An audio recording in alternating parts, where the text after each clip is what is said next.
Hello everybody, my name is RagingRaptor and I welcome you to a new World of Tanks quick review. And today, before we start the video about the Kanonenjagdpanzer 105, I have to say a little apology if I am coughing a little bit in the video.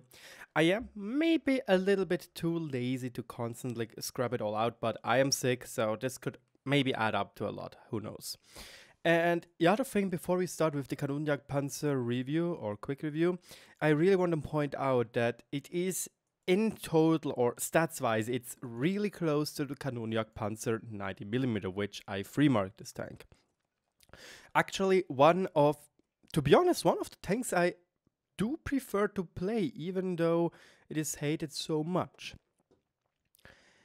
But one change to the gun, and maybe a little bit to the hit points, can make a huge deal and can make a huge difference. So I quickly want to go over the stats in the game or in the game tab before we have a look at the tier 8 game where we're dominant,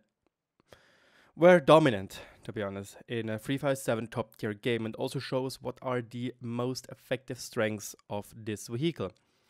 But I don't want to go too in depth here. We have this amazing 105mm gun.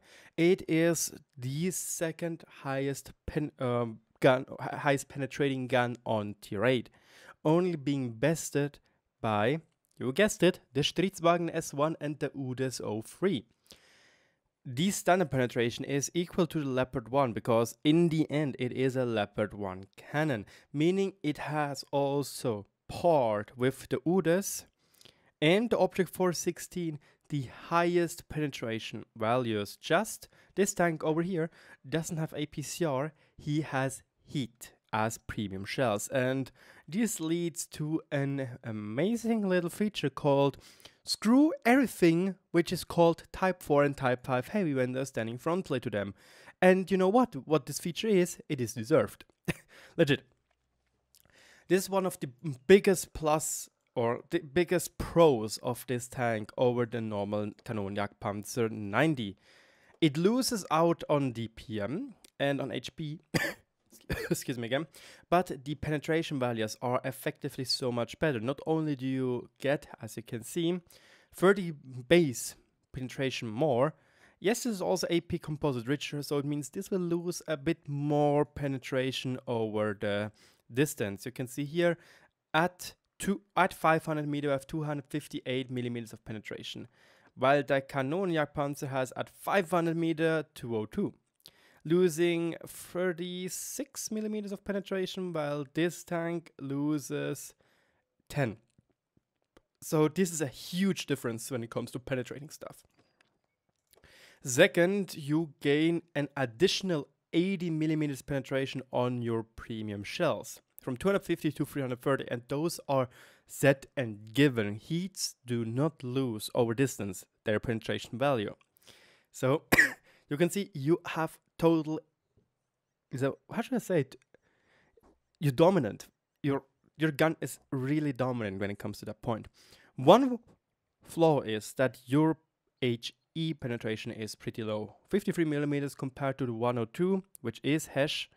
The Kanonenjagdpanzer 90mm is a little bit of a drawback, and sometimes you're like, oh, come on man, I really want to have good HESH penetration like the Charioteer does. It has 105 with HE. But you can't have everything. Another nice plus of this tank is a quite quick aim time. Could be a little bit better, the accuracy on the move values, even though we have a pretty decent crew here. The Jagdpanzer EVA 100 crew with almost 5 skills, or with the 5th skill at 21%. Yes, you kind of feel that there are teeny tiny bits of it being quite inaccurate on the move. 80 degrees of gun impression, perfect. Nevertheless, survivability, non-existent. You have 150 hit points less than the normal Kanonenjagdpanzer, which is a huge drawback. Is quite low, and your armor won't bounce anything.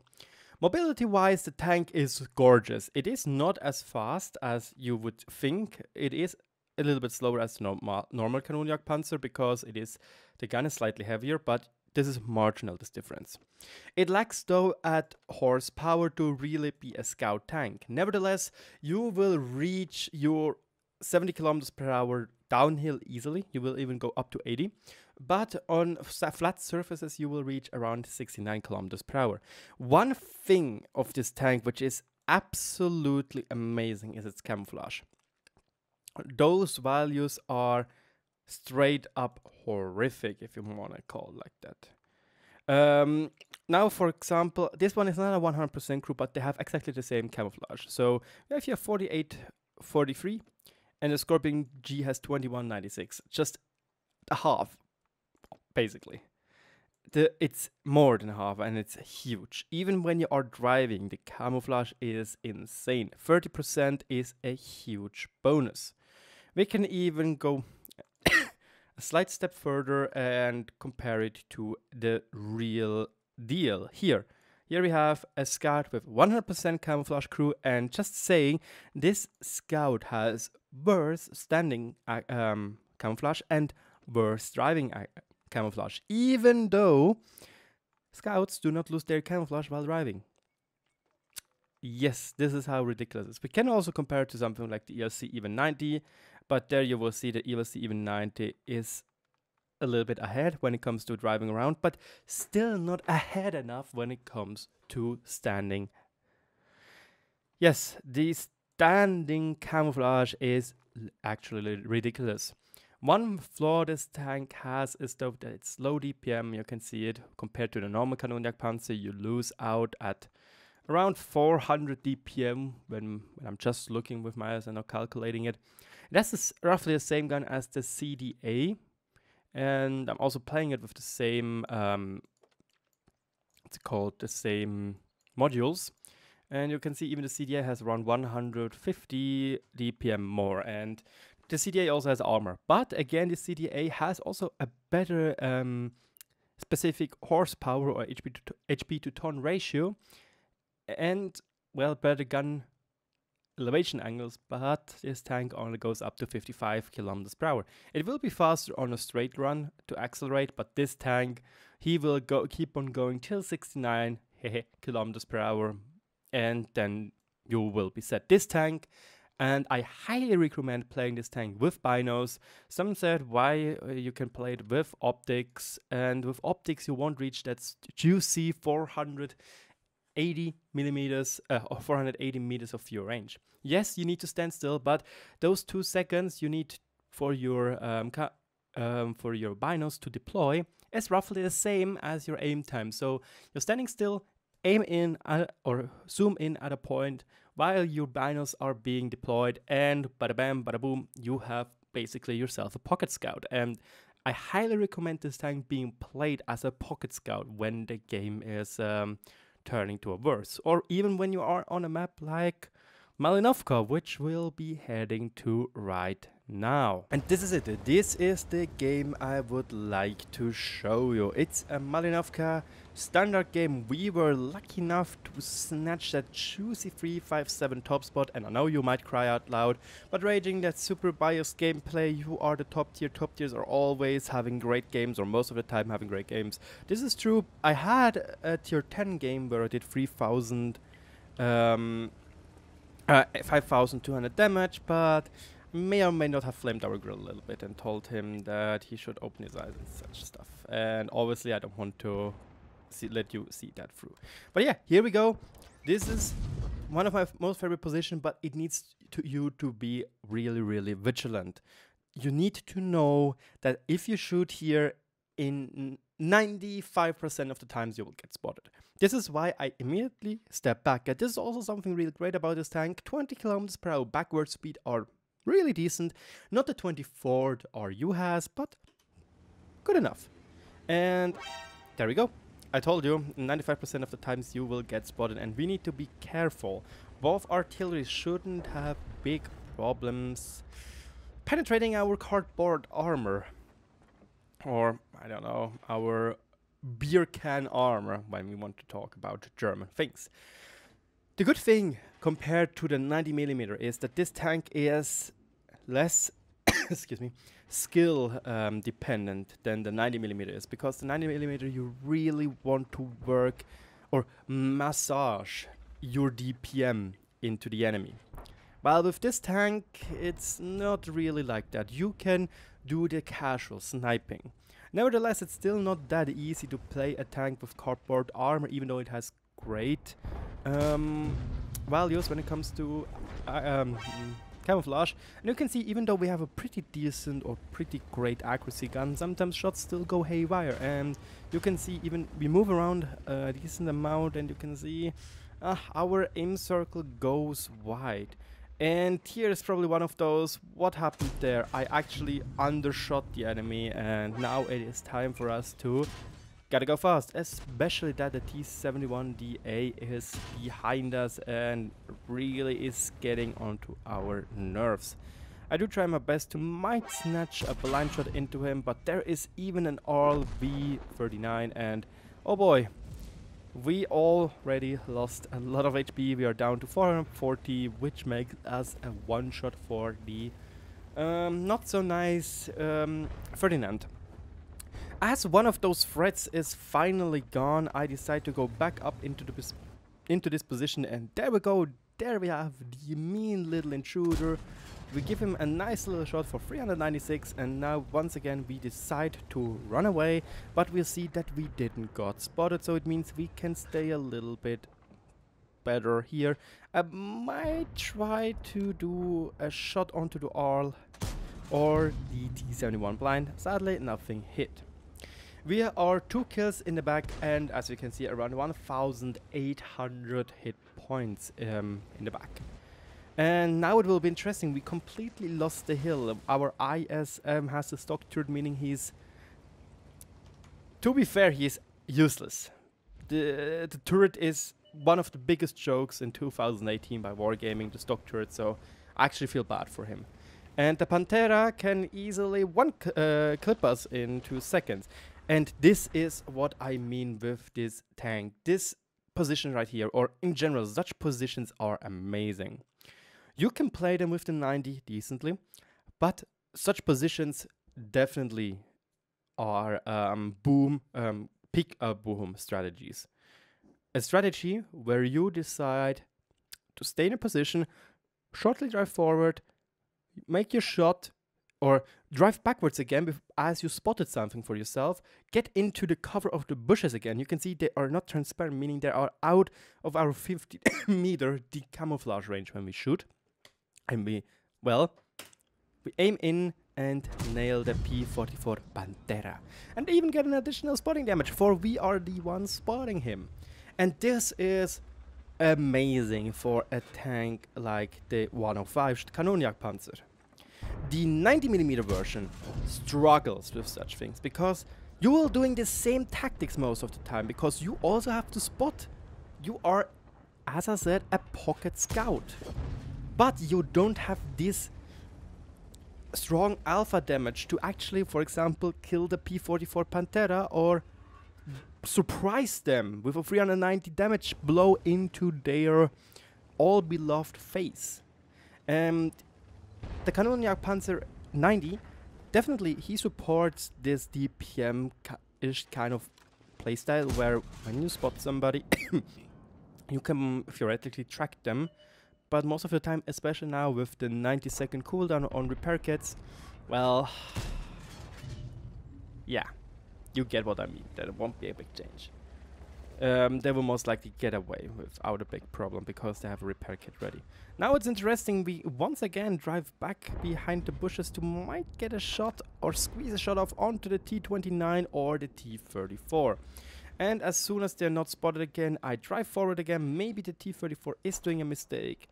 The FV4-202 is playing quite aggressive there. I don't really like this, but the T-29 is overextending, driving forward, and hasta la vista.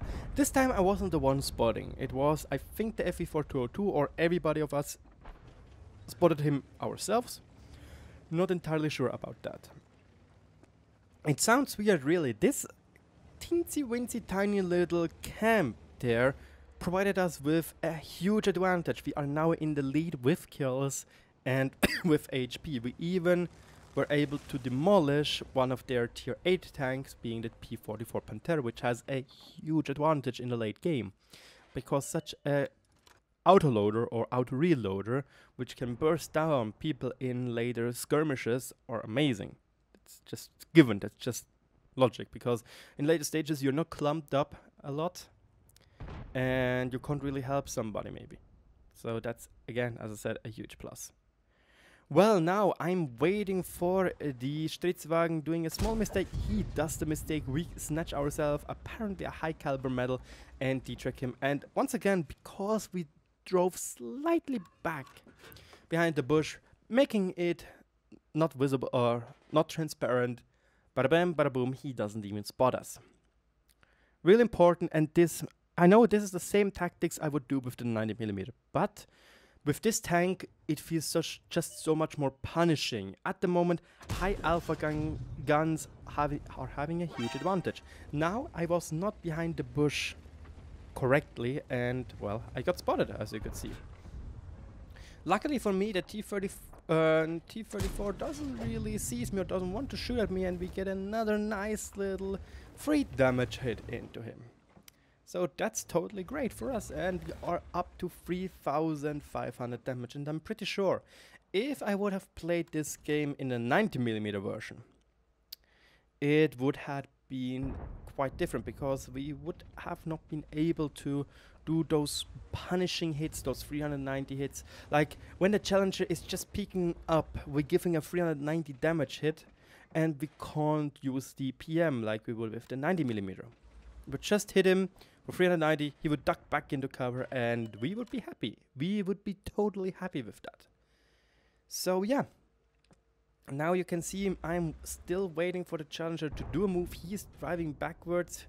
Under artillery fire, even got a shot by the T-29, it looks like, and nice, we even got him. And also one thing which is amazing about this gun compared to the 90mm version is the shell velocity. The other one has AP, and as you would have guessed, the AP is pretty slow. And, well, it doesn't really hold up the penetration values over distance that well. And, oh, look at that, there is the Stritzwagen. I don't decide to turn my hull because I was thinking or predicting he would drive forward. Best call for us, we can immediately drive forward. You can see now driving a little bit hull down, turning our hull a little bit. It's around 55 kilometers per hour. So definitely decent speed. And once again, oh, there is one artillery piece. Immediately we spot him, duck back into cover, get him, giving us 4,542 damage. And now, well, now I'm staying back again a little bit. I want to know if I can spot the other artillery, because I smell blood. I want to get this Pascucci medal. I want to get some revenge on those pesky clickers which think they can always focus the uni scum.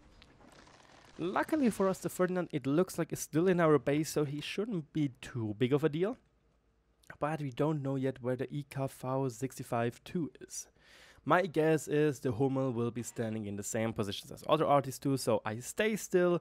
Got my gun fairly decently put into place. You can see we have great side angles, like left and right gun angles. That's pretty great, 15 degrees. So yeah, he isn't there, the T-71 fully went through, and now it is for us to go into the next obvious positions, trying to spot the EKV or the Ferdinand, and I decide to immediately duck back into cover because I do not want to get hit by the 30. The EKV does us a little favor, gets up there and, well, gets a nice 430 damaging shot, and oh boy, rest in Pepsi. The Ferdinand is watching our ears and we are a one-shot for him. He has an additional 100 damage, 490 against our 390. And oh, look at that, there is the artillery piece, which I would love to kill for our Pascucci medal. So, right now I'm doing the casual duck and weave tactic. I'm going from object to object, getting closer by the second, trying to maybe squeeze a shot off without getting spotted by the 30. Sadly, it didn't help, but they are getting back into cover, quite quickly without getting shot at by our artillery or the ISM. And for 202.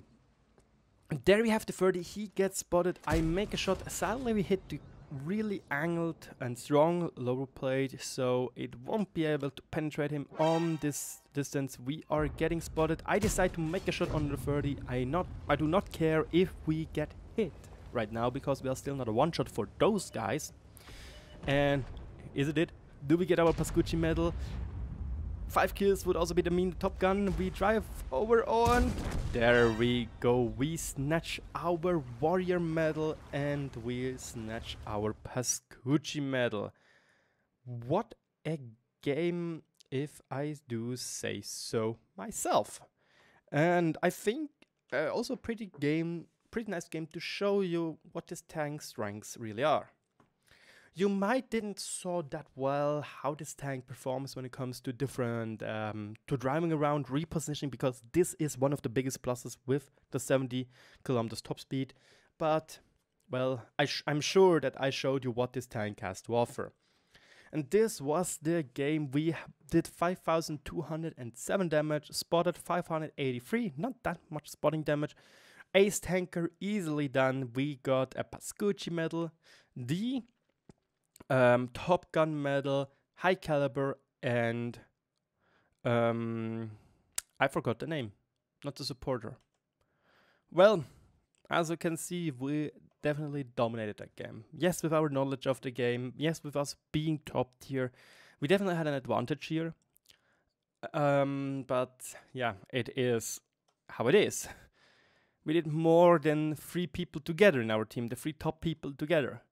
While in the enemy team, it's even more. The Ferdinand didn't even achieve 2,000 damage. 22 shots made, 16 hit and 15 penetrated. The only bounce we had was on the lower plate of the Ferdinand. And here you can see that the ammunition cost is quite steep. 1,000 credits at least per shot. It's around 1,100 maybe.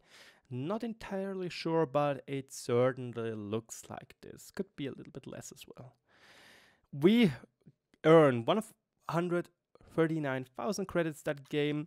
Well, you can see we got a little bit more because of our clan giving us a nice little bump or a nice little boost. And as you can see as well, we damaged 12 vehicles, destroyed 6 of them, spotted only 1, didn't bounce anything, did 2,000 damage above 300 meters, and we drove Pi. So, TLDW. The tank gun in general is amazing. It has great penetration retainment or retaining. It has great premium shells, good alpha, great top speed, amazing camouflage, and yeah, the bad things or the cons are a little bit, the DPM is a little bit on the low side. If you miss, you feel like an eternity. 9.9 seconds reload time is still quite long. Your armor is thin as a beer can, or a beer can, yeah, really, it's that thin. 30 millimeters won't hold off anything, except it is super angled, and then only up to 90 millimeter guns. And also, fuel range can be on the low side, 360 meters, but you can compensate with that if you use binoculars.